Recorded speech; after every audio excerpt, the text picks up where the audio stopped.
Hey everyone, it's been a moment since I recorded a video or posted anything on YouTube. If you're watching this, you're probably on my new YouTube channel then. With that, I made a new one, Truly Take Two, that's tied to my own email address versus one through the university. I'm still going to make updated content in Excel, ArcGIS, some Python, some SQL, some other software as I get into in the new job. Also, it's still going to be focused on crime data, so it's going to be more centered on crime data and just different programs.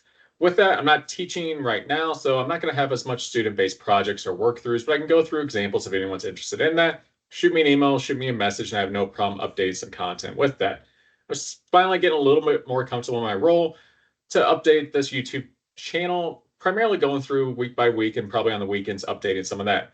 With that, I have a new home environment. I work from home remote now, so you'll probably see some guest appearances with some different dogs.